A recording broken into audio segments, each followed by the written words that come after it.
మన ఆహారమే పరమౌషధం. Our food is our medicine. యాక్చువల్గా భారతదేశంలో తప్పితే మిగతా దేశంలో మనం తినే ఆహారాన్ని ఓన్లీ ఆహారంగానే చూస్తారు, తినే ఆహారంగా. కానీ మన భారతదేశంలోనే అన్నాన్ని పరబ్రహ్మ స్వరూపంగా చూస్తాం అనమాట. అంటే దానికి అంత పవిత్రత, అంత ప్రాముఖ్యత ఇచ్చారు మన పెద్దవాళ్ళు అనమాట. చూసుకుంటే దాని గురించి ఎన్నో రకాలుగా మన ఇతిహాసాలు కానీ, మన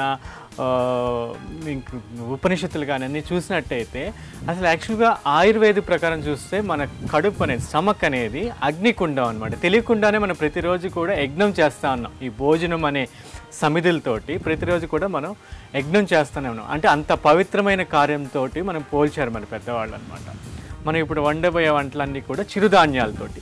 ఒకప్పుడు చిరుధాన్యాలు మనకందరికీ తెలుసు, రాగులు, సజ్జలు, జొన్నలు కానీ, కొర్రలు, అరికలు, ఇవన్నీ కూడా ఒకప్పుడు మన వంటలు అవన్నీ కూడా. వాటిలో ఏంటంటే వాటిలో పిండి పదార్థాలు తక్కువ ఉంటాయి, పోషక విలువలు ఎక్కువ ఉంటాయి. మనకి ఇప్పుడు అనుకుంటున్నాం కదా డయాబెటిక్ అని, మధుమేహం అని చెప్పేసి, హార్ట్ ప్రాబ్లమ్స్ అని, వీటన్నిటికి కూడా మనం ఏం చేస్తున్నాం అంటే ఏదో మెడిసిన్స్ వేసుకొని ఏదో టెంపరీగా రిలాక్స్ అవుతున్నాం. వీటిని మన నిజ జీవితంలో, మన భోజనంలో మన అడాప్ట్ చేసుకోగలిగితే చాలా వాటి రుగ్మతల్ని మనం కంట్రోల్ చేసుకోవచ్చు. ముఖ్యంగా మధుమేహం కానీ, గుండె జబ్బులు కానీ, ఎస్పెషల్లీ ఎవరికైనా కాన్స్టిట్యూషన్ ప్రాబ్లమ్స్ ఉన్న వీటన్నిటికి కూడా. ఓకే, దాంట్లో మనం ముందు చేయబోయేటువంటి వంటలు ఏంటంటే రాగులతోటి. రాగుల్ని తైదులు అంటారు ఒక్కొక్క ప్లేసెస్లో, ఒక్కొక్క పేదలో చోళ్ళు అంటారు, రాగులు అంటారు. దీన్ని ఇంగ్లీష్లో వచ్చేటప్పటికి ఫింగర్ మిల్లెట్ అంటాం అనమాట. యాక్చువల్లీ ఇది పేదవాడి వంట అనేవాడు ఒకప్పుడు. అంటే పేదవాడి ఇప్పటికీ గంజి కానీ, అంబలి కానీ, సంకటి కానీ, అట్ ద సేమ్ టైం దీంతో డిఫరెంట్ వెరైటీస్ చేసుకోవచ్చు. గొప్పతనం ఏంటంటే ఇది చిన్న పిల్లలకు కానీ, ప్రెగ్నెంట్ లేడీస్ కానీ, పెద్దవాళ్ళకి కానీ, వయసైన వాళ్ళకి కానీ, వీళ్ళందరికి కూడా చాలా ఈజీగా అరిగేటువంటి పదార్థం. దీంట్లో కాల్షియం శాతం అనమాట. కంపేర్ చేసుకుంటే అన్ని గ్రెయిన్స్లోకి, అన్ని గింజల్లోకి దీంట్లో కాల్షియం శాతం చాలా ఎక్కువ ఉంటుంది అనమాట. అంటే దానికి ఏంటంటే మన ఎముకల పటిష్టతకి, ఇప్పుడు ఆస్ట్రోపొరాసిస్ అని, లేకపోతే పిల్లలు పెరిగే వాళ్ళకి ఎముకలు బలంగా ఉండాలన్నా, ఎస్పెషల్లీ ప్రెగ్నెంట్ వీళ్ళందరికీ కూడా చాలా చాలా పోషక విలువ ఉన్నటువంటి ధాన్యం ఇది అనమాట. ఇప్పుడు మనం ఫస్ట్ చేయబోయేటువంటి వంట ఏంటంటే రాగి కుడుములు. ఓకే, దీనికి కావాల్సిన పదార్థాలు రాగుల్ని కొంచెం మీరు మొలకెత్తి పొడి చేసుకుంటే ఇంకా మంచిది, లేకపోతే అలా కూడా పొడి చేసుకోవచ్చు. ఆ పొడిని వేపుకోవాలి.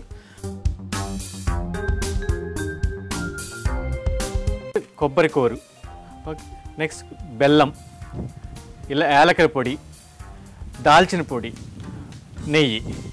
దాల్చిన పొడి ఎందుకు వాడతామంటే యాక్చువల్గా డయాబెటిక్ వాళ్ళు ఎప్పుడైనా ఇలాంటి స్వీట్స్ తిన్నప్పుడు వాళ్ళకి షుగర్ లెవెల్స్ ఎక్కువ ఉన్నపడంగా పెరగకుండా ఆ దోషాన్ని నివారించడానికి ఇలాచీ పొడితోటి దాల్చిన పొడి కూడా మనం కలుపుకున్నట్టయితే వాళ్ళకి ఆ దోషం ఉంటుంది అనమాట, షుగర్ వాళ్ళకి ఇమీడియట్గా. ఓకే, ఇప్పుడు తయారు చేసే విధానానికి వెళ్ళిపోదాం. ఫస్ట్ రాగి పిండిని మనము ఈ పౌడర్ని కొంచెం ద్వారగా, అంటే మనకు తెలిసిపోద్ది ఆ స్మెల్ అనమాట, అరోమా, ఆ రాగి స్మెల్ అది వచ్చేదాకా ఒక 5 నుంచి 7 నిమిషాల దాకా, మినిమం 5 నిమిషాల నుంచి 7 నిమిషాలుగా బాగా ద్వారగా వేపి పెట్టుకోవాలి. వేగిపోయిందండి, మనకు తెలిసిపోద్ది ఆ స్మెల్, వేగిపోయింది. ఇప్పుడు దాన్ని కొంచెం చల్లారిన దాకా అనమాట, జస్ట్ ఒక 5-6 నిమిషాలు చల్లారిపోతుంది. అప్పుడు దీన్ని మనం ఏ బౌల్ అయితే కలుపుకుంటామో అన్నీ అన్ని పదార్థాలు దాంట్లోకి తీసుకుంటాం. ఈ పిండిలో ఇప్పుడు మనకు వేయాల్సిన పదార్థాలు ఏంటంటే కొబ్బరి కూర. మనకి ఇది ఎంత టేస్ట్కి కావాలో అంత వేసుకోవచ్చు. సపోజ్ కొంతమందికి ట్రైగ్లిజరైడ్స్ ఉండి ఈ ప్రాబ్లమ్స్ ఉన్నవాళ్ళు ఇది వేసుకోకపోయినా పర్లేదు. ముఖ్యంగా పిల్లలు, మిగతా వాళ్ళ టేస్ట్ కోసం అకేషనల్గా తింటే పర్లేదు, కానీ ఎక్కువ ట్రైగ్లిజరైడ్స్ ఉన్నప్పుడు అవాయిడ్ చేయాలి కొబ్బరిని. తర్వాత కొంచెం దాల్చిన పౌడర్ అనమాట, చెప్పాను కదా దాల్చిన పౌడర్. ఇది యాక్చువల్గా ఏంటంటే అందరం ఇలాచీ పౌడర్ వేసుకుంటాం, యాలకుల పొడి. ఈ యాలకుల పొడి అనమాట. అందరం అనుకుంటాం యాలకులు ఓన్లీ సువాసనకి అని. యాలకులు అనేది ఏంటంటే చలవ చేస్తుంది బాడీకి, అట్ ద సేమ్ టైం ఏంటంటే బ్లడ్ ప్యూరిఫైర్గా పనిచేస్తుంది. ఆ తర్వాత బెల్లం పాకం అనేది ఎంత వేసుకోవాలంటే ఒక కప్పు మనకి రాగి పిండికి 1 కప్పు వేసుకోవచ్చు, లేకపోతే 1.5 కూడా వేసుకోవచ్చు. అంటే తీపిని బట్టి, మనకి తక్కువ తీపి తినే వాళ్ళు 1:1 వేసుకోవచ్చు. ఎక్కువ తీపి కావాలనుకున్న వాళ్ళు కొంచెం పావంత ఎక్కువ వేసుకోవచ్చు, 1:1 కన్నా. దీంట్లో కొంచెం నెయ్యి కూడా వేసుకోవాలండి. నెయ్యి వేస్తే టేస్ట్ వస్తుంది. ఆవు నెయ్యి అయితే ఎవరైనా తినచ్చు.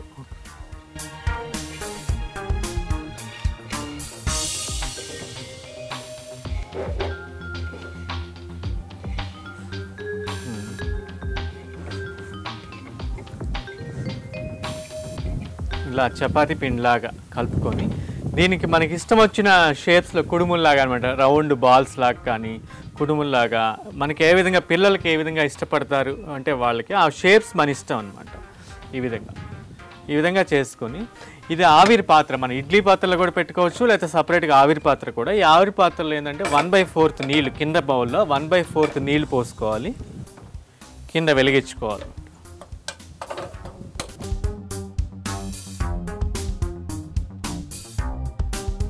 8 నుంచి 12 నిమిషాలు దాకండి. 8 నిమిషాలు సరిపోద్ది, లేకపోతే 12 నిమిషాల లోపల ఉడికిపోతుంది. చూద్దాం ఒకసారి. Yeah, exactly. ఇంకా గ్యాస్ స్టవ్ ఆఫ్ చేద్దాం. కలర్ చూసారా డార్క్ అయింది. ఇంక రెడీ అయిపోయింది. ఇది రాగి కుడుములు రెడీ అయిపోయినాయండి.